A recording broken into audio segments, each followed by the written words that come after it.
আসসালামু আলাইকুম। আজ শুক্রবার, পবিত্র জুমার দিন। আপনাদের সামনে অত্যন্ত গুরুত্বপূর্ণ একটি বিষয় নিয়ে আলোচনা করব।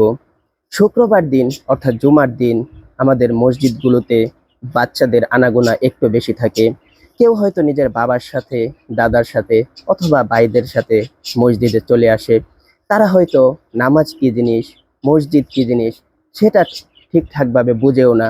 কিন্তু ওই যে বাবা দাদারা মসজিদে যায়, তারাও সাথে সাথে চলে আসে নামাজ পড়ার জন্য।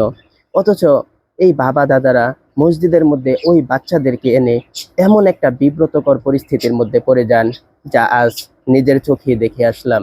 তুরস্কের বেশিরভাগ মসজিদের দেওয়ালে একটা কথা লেখা থাকে। কথাটি হলো, সম্মানিত মুসল্লিগণ, নামাজ পড়ার সময় যদি পেছনের সারি থেকে বাচ্চাদের হাসির আওয়াজ না আসে, তাহলে পরবর্তী প্রজন্মের ব্যাপারে ভয় করুন।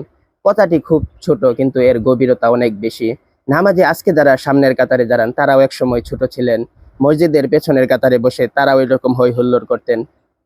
কিন্তু আস্তে আস্তে আপনাদের মধ্যে এই বুঝটা চলে এসেছে যে মসজিদ হই হুল্লোড়ের জায়গা না। মসজিদ মহান আল্লাহ রাব্বুল আলামিনকে রাজি এবং খুশি করার জায়গা।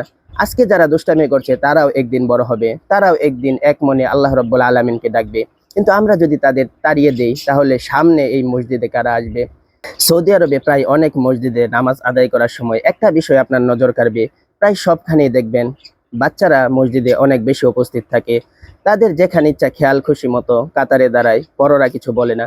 এমনকি অনেক সময় দেখা যায় নামাজের সময় বাচ্চারা পেছনে বা সামনে কোনো কারারে হইচই করছে। নামাজ শেষে ইমাম মুসল্লি কেউ কিছু বলে না। একদিন এই বিষয়ে একজনকে জিজ্ঞাসা করা হলে তিনি বললেন, বাচ্চারা হলো ফেরেশতার মতো, তারা এখানে আসবে, দুষ্টামি করবে, কিন্তু দেখতে দেখতে তারা এটিতে অভ্যস্ত হয়ে যাবে। দুষ্টমির ব্যাপারটা বয়স বাড়ার সাথে সাথে ঠিক হয়ে যাবে, এটা কোনো ব্যাপার না। কিন্তু এখন যদি ওকে মসজিদে হুমকি দামকি দেওয়া হয়, মারা হয়, তাহলে সে বড় হলেও এখানে আর আসতে পারবে না, কারণ তার ভিতরে একটা ভয় কাজ করবে। খুব সুন্দর একটি যুক্তি।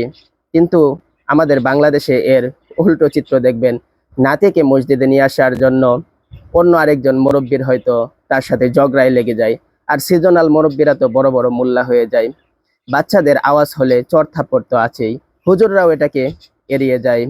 কেউ যখন আর বদলাবে না, তাই এই ব্যাপারে তরুণদের সতর্ক হওয়া দরকার। মুরব্বীদেরকে এসব বোঝানো দরকার, আমাদের হুজুরদের বয়ানে এসব স্পষ্ট করা দরকার।